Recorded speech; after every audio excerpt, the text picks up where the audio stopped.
Assalamualaikum warahmatullahi wabarakatuh. Alhamdulillah, wassalatu wassalamu ala rasulillah wa ala alihi wa sahbihi wa man tabi'ah, amma ba'd. Hadirin wal hadirat rahimakumullah. Mari kita lanjutkan pengajian kita malam ini kaitan dengan masalah sifat yang mustahil pada Allah. Bismillahirrahmanirrahim.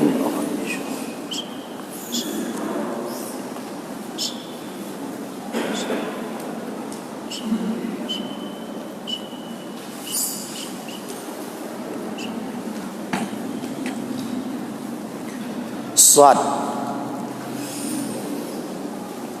Wa mimma yastahilu fi haqqihi ta'ala isyruna sifatan wa hiya adadul ashrinal ula. Dan sebahagian daripada barang yang mustahil ia pada hak Allah Ta'ala itu 20 segala sifat. Dan bermula dianya 20 itu segala lawan-lawan 20 yang pertama. Maka sifat yang mustahil pada Allah ada 20. Kenapa ada 20? Karena dasar 20 yang wajib.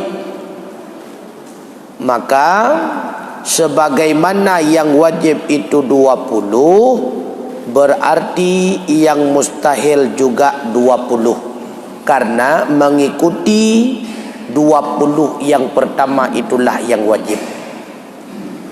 Shin min litab'idin ay min ba'di ma yastahilu li anna kullama la yaliqu bihalihi mustahilun alaihi wala tanhasiru fi hadhil ashrina illa annaha lima kanat adadadu ma qamat dalilu alaihi minal wajibati lillahi ta'ala iktasara alaiha.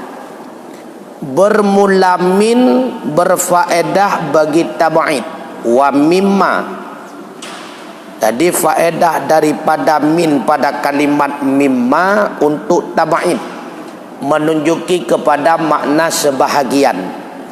Artinya mim ba'di ma yastahilu, daripada sebahagian barang yang mustahil ia. Kenapa demikian? Li'anna kulla, karena bahwa sungguh tiap-tiap barang yang tidak layak ia dengan keagungannya Allah Subhanahu wa ta'ala itu mustahil di atasnya Allah.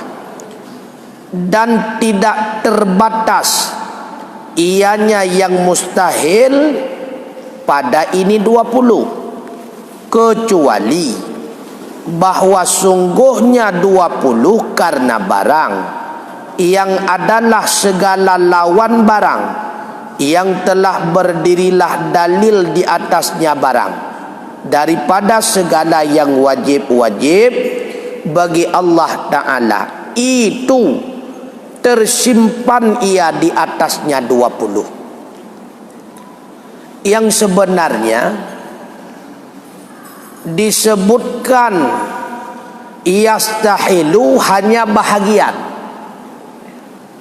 Di bahagian sifat-sifat yang mustahil kepada Allah itu 20. Kenapa dikatakan sebahagian? Karena seluruh sifat yang tidak layak pada Allah itu hakikatnya mustahil pada Allah. Semua keadaan, semua sifat apapun namanya bila mana sesuatu itu tidak layak pada Allah, itu mustahil bagi Allah.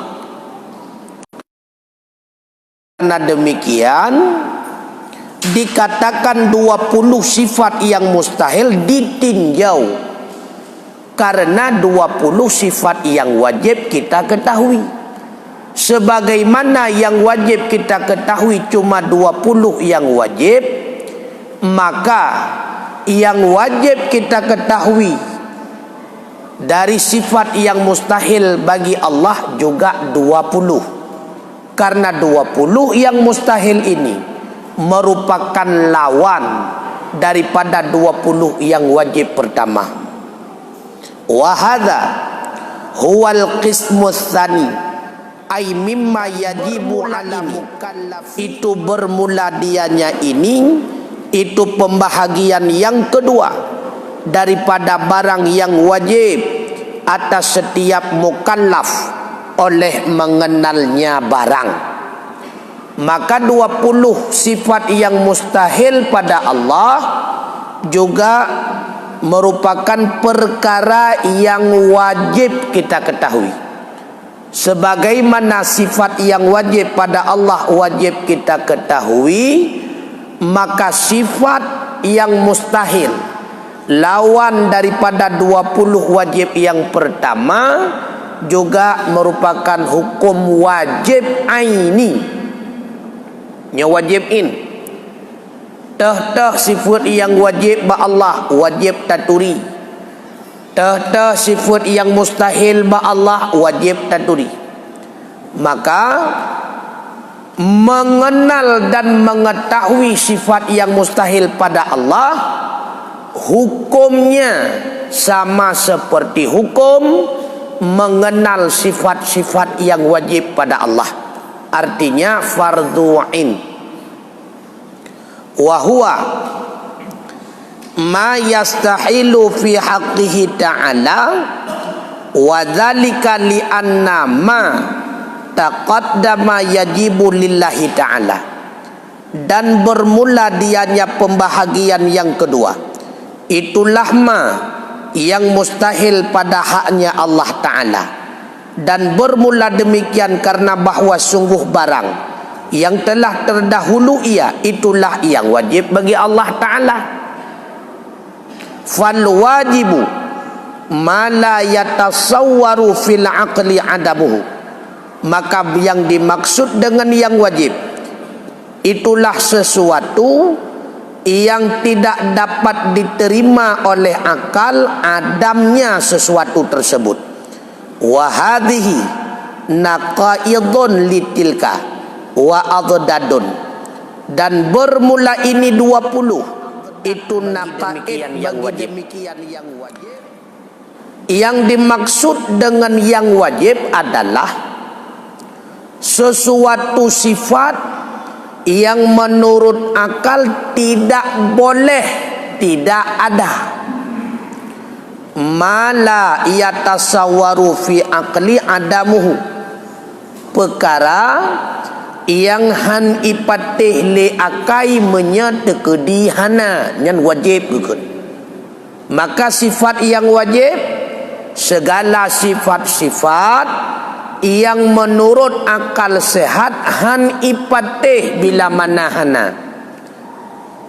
Secara akal sehat tidak diterima apabila sifat itu tidak ada yang geken wajib.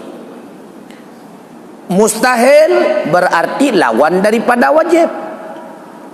Segala sifat-sifat yang tidak diterima oleh akal apabila ada, menyena han ipatih liakai, baru ipatih liakai menyehana yang mustahil.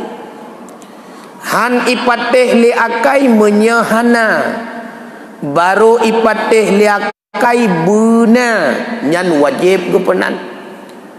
Ipatih liakai jeutna jeuthana, tetapi dalam wata yang berbeda-beda harus gupenan. Maka sifat yang mustahil itu Ada yang dinamakan dengan naqaid daripada sifat yang wajib. Ada pula sebahagiannya dinamakan dengan adzadat. Karena sesuatu yang berlawanan, maka ada dua tinjauan berlawanannya. Ada berlawanan secara adzadat, ada berlawanan secara naqaid. Wala yakunun naqidu waddaddu ila idza intafa muqabiluh. Dan tidak adalah naqid dan zid kecuali apabila ternafilah mukabilnya. Naqid, adad, mukabilnya tiada. Hana mufhum, hana masalah, tak kena julam. Wantifa'u muqabilihi la yatasawwaru fil aqli fala yatasawwaru wujuduhu. Dan ternafilah mukabilnya itu tidak tertasawur pada akal, maka tidak tertasawurlah wujudnya. Pakiban mufhum. Adalah nakid dan adad apabila ternafi mukabilnya. Lawan daripada mustahil wajib. Baru iterimong le akai na yang mustahil andai menyayang wajib hana. Dikarenakan yang wajib jina mesti benar, berarti yang mustahil hanjutna. Yang mustahil nyan adad dan naqid daripada yang wajib. Lawan daripada yang wajib mustahil kebenan. Lawannya warna dua. Na lawan secara naqid, na lawan secara adad. Bahkan gebagi kepada ya, bila mana kaitan dengan sifat pada Allah. Satu lagi dinamakan dengan musawwi bagi naqid. Berlawanan secara adad, berlawanan secara naqid, dan berlawanan bagi musawwi naqid. Pakiban maksud berlawanan secara adad. Yang dimaksud dengan berlawanan secara adad, dua yang berlawanan tidak boleh ada kedua-duanya pada satu tempat, dan boleh tidak ada kedua-duanya. Yang berlawanan secara adad. Dua yang berlawanan tidak boleh ada kedua-duanya pada satu tempat, dan boleh tidak ada kedua-duanya. Contoh, hinan putih, hinan hitam, hanjut. Karena menyekai dua putih, hanjut hitam, menyekai dua hitam, hanjut putih. Sama bandingan lain antara panjang dengan pendek. Mufhum. Ataupun yang lebih mudah, yang lebih dekat. Berlawanan antara duduk dan adad. Hanjut bak saboh zat, bak sidrau urang, watenyan gedua, watenyan gedang. Han mungkin karena mupa antara deng dan dua. Dan boleh tidak ada kedua-duanya.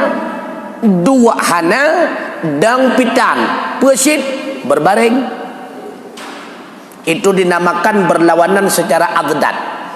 Tidak boleh menyatu pada satu tempat, dan boleh tidak ada kedua-duanya. Yang kedua berlawanan secara naqid. Tidak boleh menyatu pada satu tempat, dan mesti ada salah satu. Yang berlawanan secara naqid. Musapat mandua bak saboh tempat hanjut. Tetapi wajib benar salah saboh. Ketika ternafi yang satu, wajib isbat yang satunya lagi. Ketika ternafi yang satunya lagi, wajib isbat yang satunya lagi. Lagi contoh, berlawanan antara ada dengan tiada. Hanjit mesapat tungku antara ada dengan tiada. Bila mana zat memiliki sifat ada, tidak boleh sekalian bersamaan memiliki sifat tiada. Dan wajib benar salah sabah. Bila mana zat tidak memiliki sifat ada, berarti zat memiliki sifat tiada. Bila tidak memiliki sifat tiada, mesti memiliki sifat ada. Yang gekun berlawanan secara nakid. Hanjit mesapat dua yang bertentangan, dan mesti wajibna salah sabuk daripada dua yang berlawanan. Putih, hitam, nyan agdat. Dua deng nyan agdat. Panjang nyan nakid. Ada, tidak ada, nyan nakid. Mesti benar salah sabuk. Yang ketiga, musawi bagi nakid. Arti musawi, kalimat lain ataupun bahasa lain ataupun nama lain yang menyamai bagi nakid. Itu yang dimaksud dengan musawi bagi nakid. Berlawanan dengan musawi bagi nakid. Contoh, lawan panjang adalah tidak panjang. Lawan putih tidak putih. Lawan hitam tidak hitam. Lawan panjang tidak panjang. Musawi daripada tidak panjang, artinya bahasa lain, nama lain yang menunjuki kepada makna tidak panjang, itulah pendek. Lawan besar tidak besar. Nama lain yang menunjuki kepada maksud tidak besar, kecil. Move on. Ya. Lawan banyak tidak banyak. Maka bahasa lain, nama lain yang menunjuki kepada maksud tidak banyak, sedikit. Jinawa gepelawan panjang dengan pendek, nyan berlawanan dengan nakidnya tidak panjang. Gepelawan jinau banyak dengan sedikit, berarti gepelawan dengan nakidnya tidak banyak. Gepelawan putih dengan hitam, berarti gepelawan putih dengan nakidnya tidak putih, dengan musawi nakidnya tidak putih. Paham? Paham ya. Maka secara istilah mantek napun pakon hana terpegah ban pun, dikarenakan yang dua tu itamong di dalam nakidain dan agdat. Karena na istilah berlawanan secara mutadzanifain. Hanya itamong lam agdat untuk gede, itamong lam nakid. Maka dalam istilah usul, dua yang berlawanan itu diistilahkan dengan nakid, pula diistilahkan dengan agdat, pula diistilahkan dengan musawi nakid. Maka berlawanan antara sifat yang wajib pada Allah dengan sifat yang mustahil pada Allah. Ada yang berlawanan secara nakid, ada yang berlawanan secara agdat, ada yang berlawanan secara musawi bagi nakid. Contoh, seperti berlawanan antara wujud dengan adam. Berlawanan antara wujud dengan adam. Itu berlawanan dengan musawi bagi nakiyat. Sebenarnya lawan wujud bukan adam. Lawan wujud la wujud, tidak wujud. Lawan ada, lawan ada. Tidak ada. Lawan ada, tidak ada. Maka kalimat lain, nama lain yang menunjuki kepada makna tidak ada, itulah adam. Maka gepulawan wujud dengan adam nyan berlawanan secara musawi bagi nakiyat.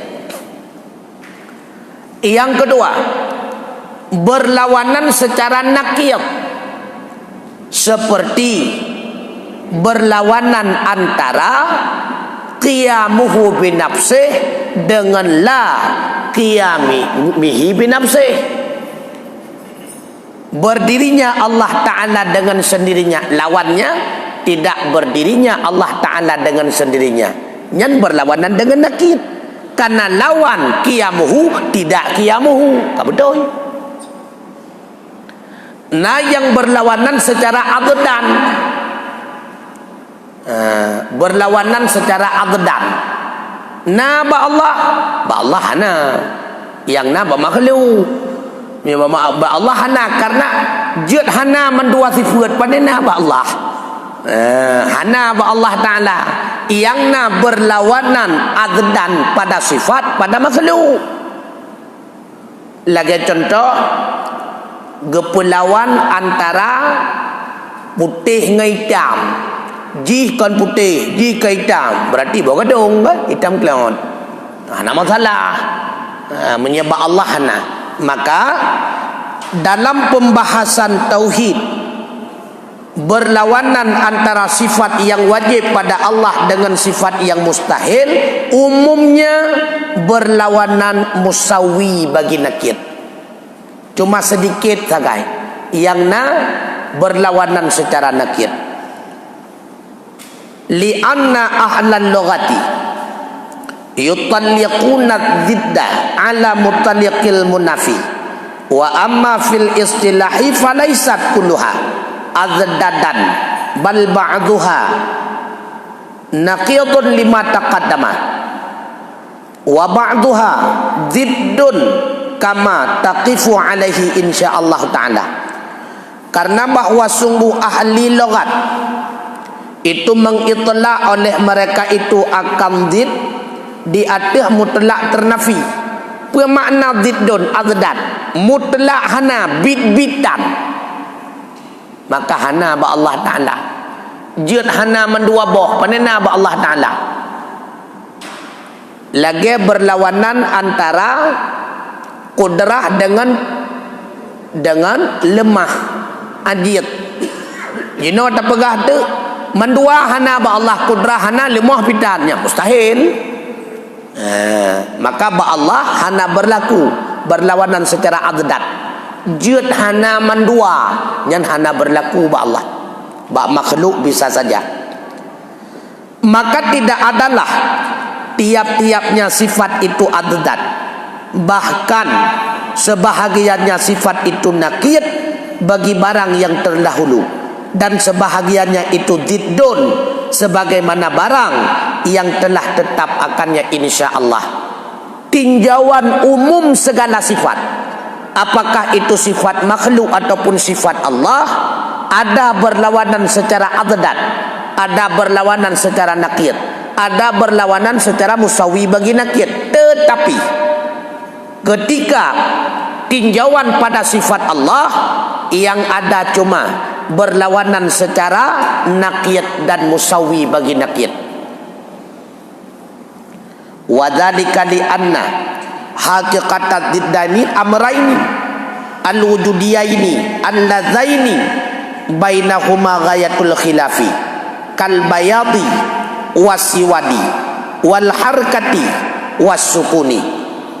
Karena bahwa sungguh hakikat zidden itu dua perkara yang ada keduanya, dua perkara alladzi yang diantara keduanya itu sehabis-habis pertentangan, seperti putih dan hitam, gerak dan diam. Yang gekun berlawanan secara addain. Putih, hitam, gerak, diam, yang addain. Artinya berat tatat mupo. Yang addain gekun. Tetapi menyenakit wa nakidani ibaratun an subuti syai'in wa nafihi. Contoh, Zaidun maujudun wa Zaidun laisa bimaujudin. Yang dimaksud berlawanan secara nakid itu kata lain daripada sebut sesuatu dan nafinya sesuatu. Contoh, si Z itu ada dan si Z itu tidak ada. Yang dimaksud dengan berlawanan secara nakid untuk genek pegah bak getanya, menyekana yang A, B pasti hana. Menyena yang B, A pasti hana. Ketika dikatakan Allah wujud, maka dengan sendirinya terpaham tidak boleh baginya Allah itu adam. Allah kidam, langsung terpaham tidak boleh baginya Allah itu baharu. Karena kenapa? Baharu itu adalah nakir daripada kidam. Kenapa nakir? Ketika sebut kidam, maka dengan sendirinya ternafi baharu. Bermakna nakir, dua yang berlawanan, menyeka sebut salah saboh, dengan sendirinya akan ternafi yang lain. Menyebut yang lain, dengan sendirinya akan sebut salah saboh. Nampak tu? Menyeman dua hana sebut, maka mendua hana ternafi. Sebut A ternafi B, sebut B ternafi A, mandua hana sebut, mandua hana nafi. Mandua hana nafi berarti mandua sebut. Ya. Kah.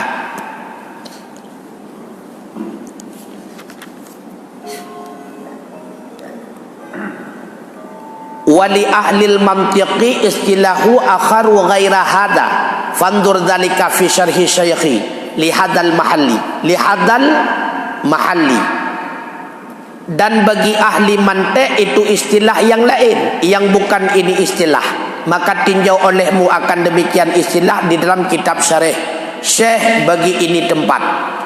Walamma kanat hadhil mustahilati munafiyati lil wajibati kana adaduha ka adadiha wa tartibuha ka tartibiha al awwalu minal mustahilati lil awwali minal wajibati wasani lisani ila akhiriha.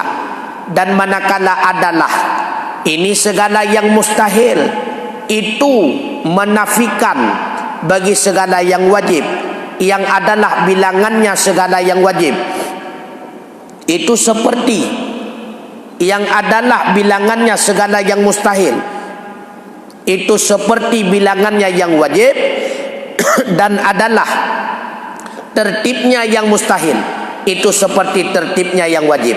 Bermula yang pertama daripada segala yang mustahil, itu bagi yang pertama bagi yang wajib, dan bermula yang kedua bagi yang kedua hingga kepada akhirnya. Maka ketika kita pahami bahawa sifat yang wajib pada Allah ada 20, maka yang mustahil pada Allah juga 20. Maka ditertibkan yang pertama yang wajib, disebutkan juga yang pertama yang mustahil. Artinya yang pun yang wajib tu wujud, disebut pula lawan daripada wujud Adam. Gepeiring yang wajib ke wajib, yang mustahil ke wajib, yang wajib ke mustahil.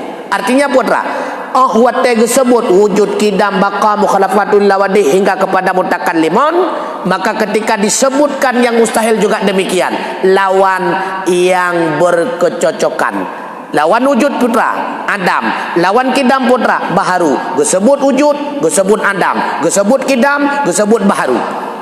Jadi yang pertama yang mustahil merupakan mustahil bagi yang pertama yang wajib. Yang pertama yang wajib merupakan lawan bagi yang pertama yang mustahil. Yang 20 yang wajib merupakan lawan bagi 20 yang mustahil. Yang 20 yang mustahil merupakan lawan bagi 20 yang wajib. Jadi geput tertib, disebut wujud, disebut Adam, disebut kidam, disebut baharu, nyak mudah kita nyo pahami.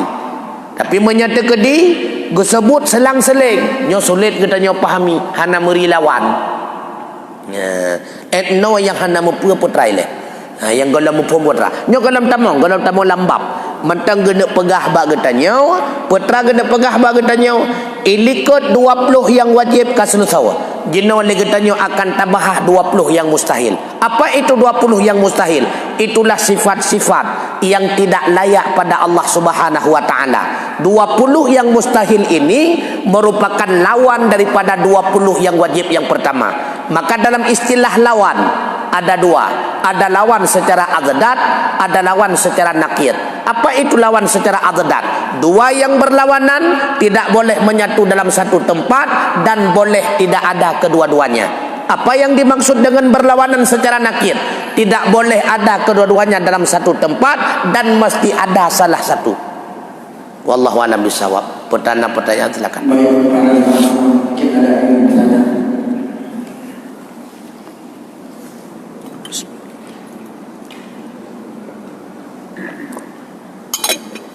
Assalamualaikum warahmatullahi wabarakatuh. Waalaikumsalam warahmatullahi wabarakatuh.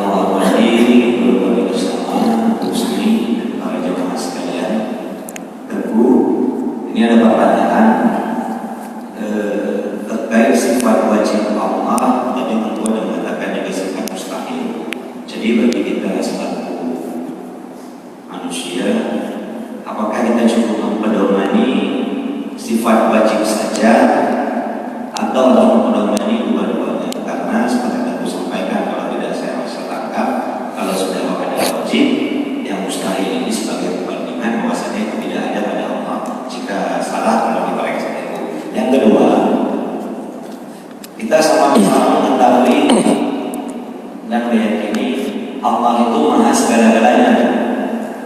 Mungkin ini di luar daripada pengkajian atau pengajian malam ini, tapi untuk pemahaman Allah maha segala-galanya. Namun kenapa Allah menciptakan malaikat untuk membantu pekerjaan Allah? Jika salah pertanyaan kalau dibenarkan itu, dan apa yang bisa kita ambil hikmah bagi kita manusia? Allah maha segala-galanya, tapi menciptakan malaikat untuk membantu pekerjaan Allah, atau bagaimana disebutnya Ustaz? Apa yang bisa kita ambil hikmah? Karena banyak sekali manusia sendiri, misalkan contoh, kalau bukan kerjaan saya, tak beres semuanya. Seperti melangkai daripada kekuasaan Allah itu kepada kesombongan manusia pada saat ini. Mohon penjelasannya aku. Assalamualaikum warahmatullahi wabarakatuh. Waalaikumsalam warahmatullahi wabarakatuh. Wajib mengetahui sifat-sifat yang wajib bagi Allah, dan wajib pula mengetahui sifat-sifat yang mustahil pada Allah. Kedua-duanya wajib. Karena apabila tidak diketahui sifat yang mustahil, cuma dia pahami sifat-sifat yang wajib, bisa saja seolah-olah yang mustahil ini bisa saja ada sekali-kali bagi Allah. Akan terpaham kenan tak korenda. Pakon Allah wajib ada. Karena Allah tidak boleh ada Adam. Adam itu apa? Karena mempunyai. Makanya wajib mempelajari sifat yang wajib, wajib pula mempelajari sifat yang mustahil. Karena dengan mempelajari sifat yang mustahil akan lebih mengetahui bagaimana maksud daripada yang wajib. Ngan tak pelajari wajib mentang, hana tak pahami putra wajib. Pajan baru mu'ah wajib, kagat mu'ah mustahil. Itanya su'um hana tak mu'ah tunggu. Wateka mu'ah lepi baru mu'ah su'um. Meri lawan baru mu'ah. Mangat hana deh tunggu mangat. Wate merumpak yang hana mangat baru depu mangatnya. Maka di wajib murna yang mustahil supaya nyagat mufhum legetanyo terhadap sifat yang karena lebih paham lawannya daripada asalnya. Itulah getanyo manusia. Ke hana deh getanyo bak getanyo hana deh panjang baru deh panjang wate merumpak ngan Hanadeh le katanya mameh, pajan baru terasa mameh menyemrumpak ngenda beura. Maka dia tabur bermo'ah. Mameh bermo'ah supaya ngan mo'ah tabur mameh god lo mo'ah. Kata apa? Yang kedua, Allah Maha Kuasa. Innallaha ala kulli syai'in qadir. Kepa siap pegat malaikat. Kepa siap pegat pembantu. Sebenarnya malaikat bukan pembantu. Malaikat itu adalah makhluknya Allah. Diri malaikat itu ciptaannya Allah. Diri perbuatan malaikat itu juga ciptaannya Allah. Karena Allah di dalam Al-Quran secara umum berfirman, wallahu khalaqakum wa ma ta'malun. Allah khalaqakum, yang telah menciptakan ia akan kamu. Kamu mana? Kamu semuanya makhluk. Lat batat kaya batai cangguk purai truk ba manusia yang Allah yang berjid. Wa ma ta'malun, dan apa saja yang kamu perbuat. Seluruh perbuatan malaikat, perbuatan jin, perbuatan manusia, itu Allah yang jadikan. Maka Allah Maha Kuasa kepegat malaikat. Tujuan kepegat malaikat untuk memberitahu kepada kita manusia bahawa benar Allah Maha Kuasa. Jangankan menurunkan hujan sendiri, bahkan mampu Allah menciptakan malaikat yang mampu menurunkan hujan. Bila tarik nyawang ke drawa, malaikat tarik nyawang mampu kepejut li Allah Ta'ala. Bila atau makhluk ke drawa, malaikat atau makhluk mampu kepejut li Allah Ta'ala. Maka tujuan Allah menciptakan malaikat, li ta'lamu annallaha ala kulli syai'in qadir, supaya kita semua dapat mengetahui benar Allah itu Maha Kuasa.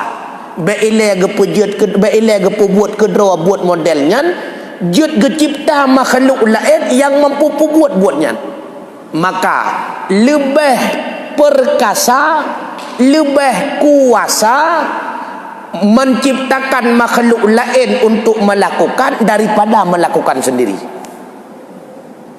Hana haira sidrau ayah menyajud ke tentera, lebih haira ayah jud gepu gecipta anak jud ke tentera. Haira ayahnya hana jud draw ke tentera, hana masalah hana bangai, tapi anak mampu didik jud ke tentera. Draw ke hana jud ke dosun, tapi anak mampu didik jud ke dosun. Nyantau haira anak yang jud ke dosun ngan ya haira ya. Karena ayah hana carang, tapi dia gebina anak dia ke doton cukup carang, hanya pegot ayah bangai. Berarti kenapa Allah menciptakan malaikat? Apakah untuk membantu dirinya Allah? Tidak. Karena Allah ketika berbuat tidak butuh kepada alat. Allah ketika berbuat sesuatu tidak butuh kepada bahan baku. Allah ketika berbuat sesuatu tidak butuh kepada waktu dan sebagainya. Dan Allah ketika menciptakan sesuatu tidak tersentuh dirinya Allah dengan apa yang sedang Allah ciptakan. Kan lagi kita nyopegat bororom nunggu. Perlu ke bororom uti-uti di lemano. Kenang tupung menjarau Allah hana menan. Maka baik tabayang Allah gepegat manusia, uti-uti lagi kita nyopegat boneka. Kon. Iza arada syai'an ayyakula lahu kun faya. Pemakna kun fayakun pukul menyeperleh Allah ke manusia gekun. Manusia buna nyana wa main sirkus. Kan menan. Artinya ketika Allah menghendaki sesuatu itu seketika menjadi ada, tidak butuh waktu perantara. Hana butuh kepada alat, hana butuh kepada bahan baku, hana butuh kepada contoh dan sebagainya. Kan lagi buat katanya, perlu ke alat, perlu ke bahan baku, perlu ke contoh, perlu ke watir dan sebagainya. Allah tidak demikian. Mentang keinginan Allah, seketika sesuatu itu akan wujud. Maka Allah ciptakan malaikat. Malaikat itu bukan pembantu Allah. Malaikat itu hamba melakukan perintah dari Allah, bukan pembantu. Yang dimaksud dengan hamba adalah pemilik daripada Allah Ta'ala. Kalau pembantu itu bukan pemilik. Ini hamba. Kalau hamba pemilik. Apapun yang dilakukan oleh Allah terhadap malaikat itu haknya Allah. Menyeka hamba hanya karena hamba milik menyeka pembantu hanya tak lakukan apapun karena pembantunya milik kau. Menyeka hamba pun tak nak pulau apa kon silahkan. Maka manusia, malaikat, jin itu milik Allah, bukan pembantunya Allah itu malaikat. Kenapa Allah menciptakan malaikat? Jawabannya ingin menampakkan kepada kita bahawa Allah Maha Kuasa. Bila gena perbuat kederawa, orang perbuat lain mampu dicipta oleh Allah Ta'ala. Wallahu a'lam bissawab. La ilaha. Oh kami batai ya. Wallahu a'lam bissawab wa ilaihil marji wal ma'ab. Assalamualaikum warahmatullahi wabarakatuh.